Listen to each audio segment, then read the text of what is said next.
This channel does not promote any violent, harmful, or illegal activities. All content provided by this channel is meant for an educational purpose only. এবার সন্দেশখালীতেও Bangladeshi colony শাহজাহানের মদতে বাংলাদেশ থেকে অনুপ্রবেশকারীদের ঢুকিয়েছিল শাহজাহান শেখ। বাংলাদেশিদের voter card বানিয়ে দেয় শাহজাহান। লক্ষ্মীর ভান্ডার রেশনও পেত অনুপ্রবেশকারীরা। SIR আবহে অনুপ্রবেশ নিয়ে সরব সন্দেশখালীবাসী। অবশ্যই চিনি। বাংলাদেশে এখানে ওই শাহজাহানের ছাত্র শাহ এখানে এসেছে। তারপরে এখানে ভোটার করেছে, ভোটার লিস্ট বানিয়েছে, খাদ্য সুরক্ষার কার্ড করেছে, লক্ষ্মীর ভান্ডার পায়, সবই কিছু পায়, রেশন পর্যন্ত পায় এখানে। ওরকম 5-6 বছর এখানে 2-3 জন আছে, এরকম পরিবার 3-4 জন আছে। আমরা তো আতঙ্কেই আছি, বাংলাদেশের রোহিঙ্গারা এখানে এসে ঝামেলা করছে, আমরা তো আতঙ্কেই তো আছি। এই চারিদিকে যা বিস্ফোরণ হচ্ছে সবই তো একই রকম সিস্টেমে হচ্ছে। সরকার যেন সেই পদক্ষেপ নেয়, এদের যেন তাড়াতাড়ি দেশ থেকে বের করা হয়।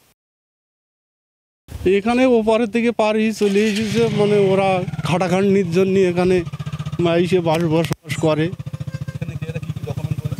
এখানে ওদের আধার কার্ড আছে, আই কার্ড আছে,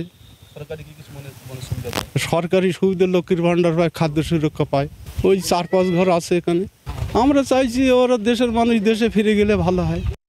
ক্ষমতায় টিকে থাকতে দেশের সুরক্ষার সঙ্গে আপোষ, তোপ বিজেপির। অভিযোগ উড়িয়ে পাল্টা বিজেপিকেই দোষারোপ তৃণমূলের।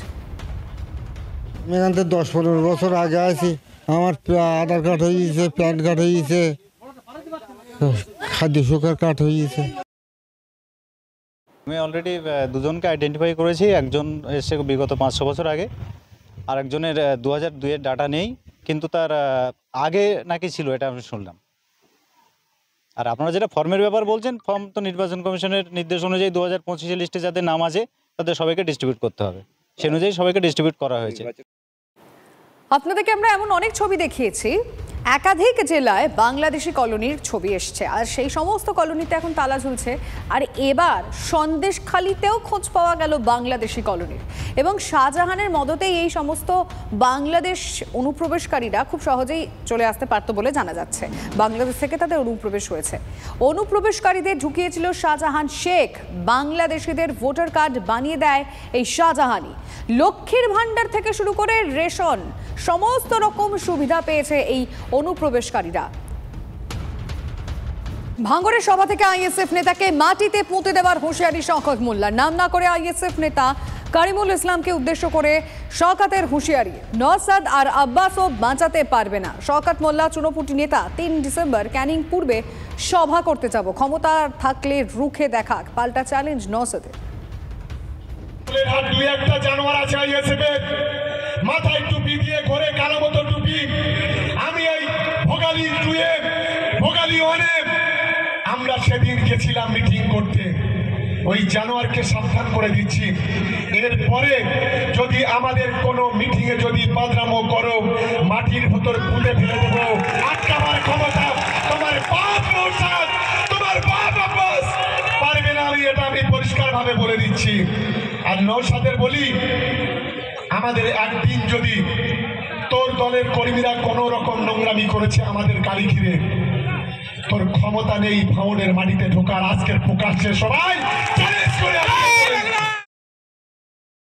আমি এসব হুমকি চুমকি ডেডলাইনে ভয় খাই না। আমি শওকত মোল্লাকে কিছুই মনে করি না। আমার লড়াই মমতা ব্যানার্জির বিরুদ্ধে।